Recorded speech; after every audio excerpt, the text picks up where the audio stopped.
Hi there, this is Josh from Literary Gladiators, and today I'm going to be talking about something a little bit different.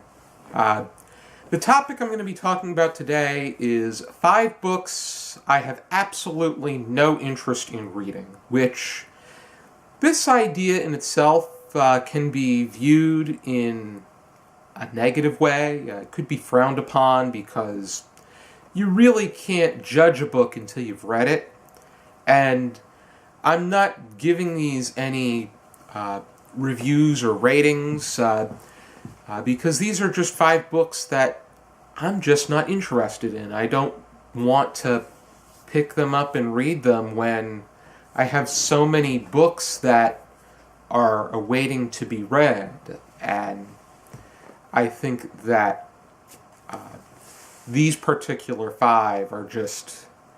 there's something about them that does not interest me. And let's just begin with their exploration.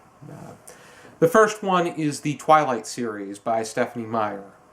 And just the whole concept of the series, and to me,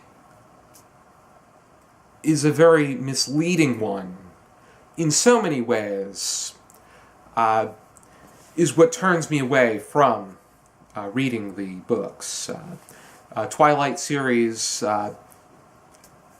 it consists of a love triangle consisting of Edward the vampire, Jacob the werewolf, and they're fighting for the love and affection of Bella Swan. And the film adaptations were also very off-putting, I feel. I just think that the acting in itself was cringeworthy, and just the tropes of a sparkling vampire and how it's trying to it's trying to romanticize horror to the point that the creatures don't do anything to abide to the structure of the different creatures at hand. I feel like they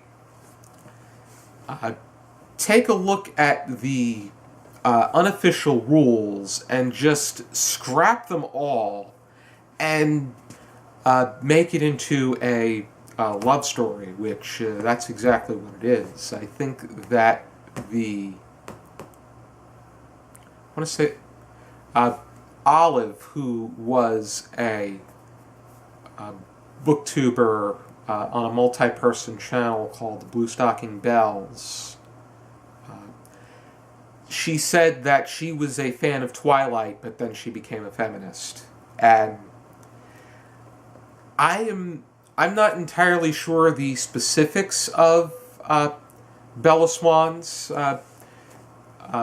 going abouts of things within the text, but if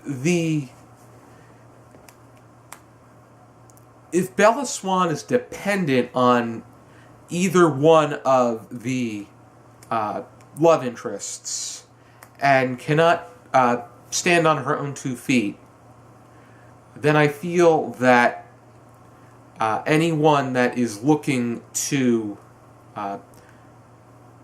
stand on their own 2 feet is being misled by this series. Nothing I say is going to really make an impact on Stephanie Meyer's success, but it's just... All I know for sure is she's not going to get a cent of my money. The next book that I have no interest in reading is the 50 Shades series. I think that women should be seen on an exactly equal ground as men. The 50 Shades series, while I feel that they may think that, the rules are not meant to be broken. in 50 Shades, the rules can be broken if the male interest is attractive enough. That in itself is insane. I've read, I'll leave a link down below to Inge's review, because Inge, who is a Goodreads reviewer and chief blogger of Wonderland, she actually read the book. I will not be reading the book because I think her review was enough. But he was domineering to the point that he was telling her how to eat and what to do, and just so many of these technicalities where he was making her choices. And what solidified his dominance was that he was a good-looking guy. And that is as shallow as things go. I think that some of the great issues in our entertainment is how shallow the material happens to be, whether it be in cartoons or television or in movies, where they teach these ideas that they teach males that you need to have a girlfriend, otherwise you're a loser. Which, that's exactly the point of the Big Bang Theory. That's exactly what the whole show has become. If you don't have a girlfriend, you're a loser. But otherwise, as far as 50 Shades goes, there's people that I think that it has made people more comfortable in asking for recommendations in the genre of erotica, which that's what I was talking to somebody about that, a bookseller. But erotica is one of my least favorite genres, and with something like 50 Shades, no thank you, I pass. The next book that I'm going to talk about, I'm going to use my own title, but I will leave a link to the actual title down below, and that is Everybody Defecates by Taro Gomi. I remember some of my relatives found the book in a children's book bin that my grandmother was donating, and they were going crazy over the book. They were laughing and giggling. It seems like neurotypicals go crazy over excrement and defecating on their own terms. Not necessarily the scientific and the clinical, unless they are in the field of science or medicine. But to me, it seems like they go insane on their own terms. And a book like this, when somebody's looking for a book recommendation and someone makes mention of this, they gotta go for it. I don't gotta go for it. And I don't want to read this book. And when it comes time that I'm a father to children, I can simply explain on my own that everybody has to use the bathroom. And this book is not something that I'm gonna need to refer to. The next one that I'm going to talk about is something that is a bit more of a personal gripe, and I think that out of the 5, if there comes a necessary time to read this, I may pick it up, but at this point in time, I don't want to pick it up. And that is The Cheese Trap by Dr. Neal D. Barnard.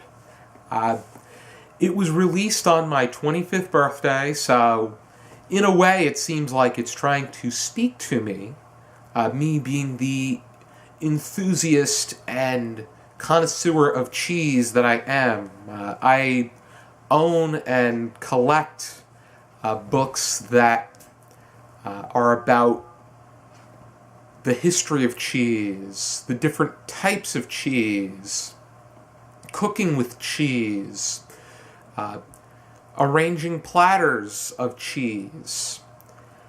And this book has to do with why you should not eat cheese.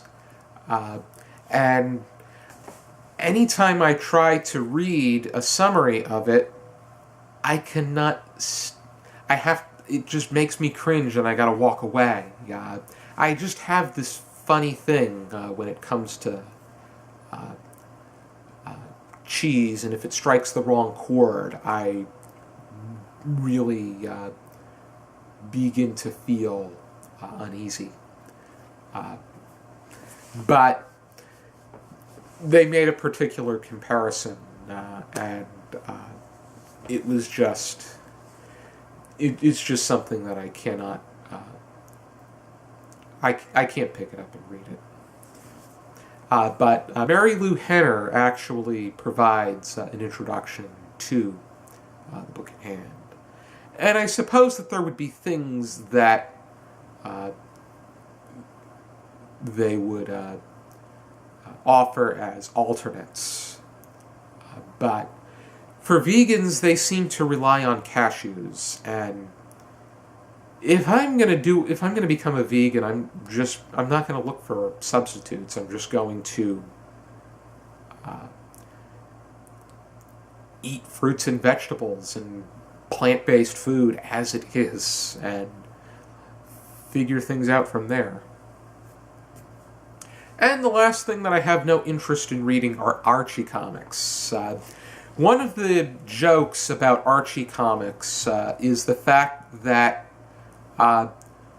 grown, manly men stash Archie Comics in their bathroom. That was made mention in The Shawshank Redemption, where the warden, Byron Hadley, was reading an Archie comic on the toilet. And on The Big Bang Theory, which I did watch The Big Bang Theory. I can't stand it anymore.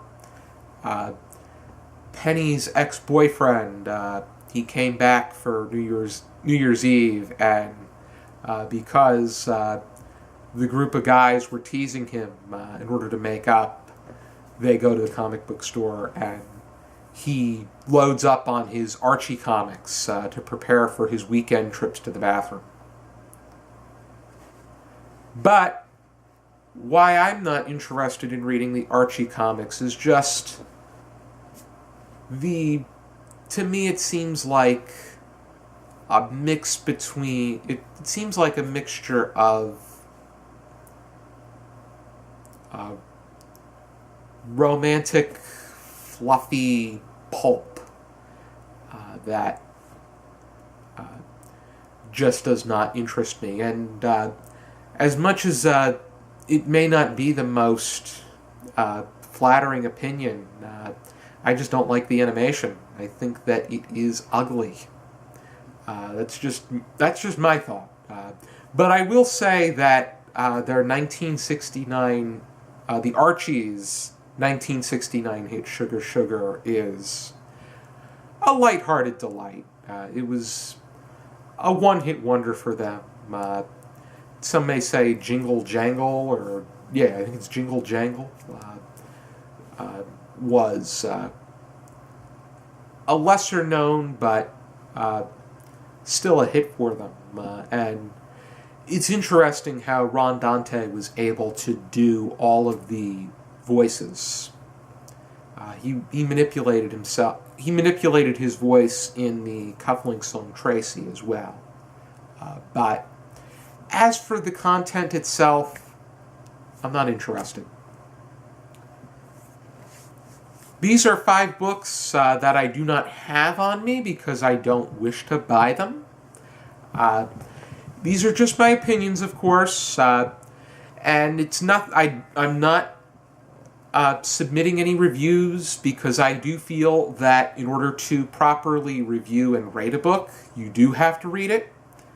But these are 5 books that I have no interest in picking up. And if we ever have a discussion about them on Literary Gladiators, I will do what I can to sit out. I may make an exception, and I'm not going to say that I will absolutely positively never read these. There may come a time where I change my mind, but for now, I have no interest in reading these books. Just my opinion, though. Thank you for tuning into this video. I know that this was a different kind of video, but it's always an interesting topic to talk about. I was talking about it with Ari. He made mention to it in the Blind Date with a Book video, and I thought I would put my list out there. And I would be interested to hear about books that you have no interest in reading, because I'm pretty sure that there are genres and books in general that, while you're not going to bash and criticize them, you just don't want to read them, and that is perfectly acceptable. Thank you again, and for now, keep reading.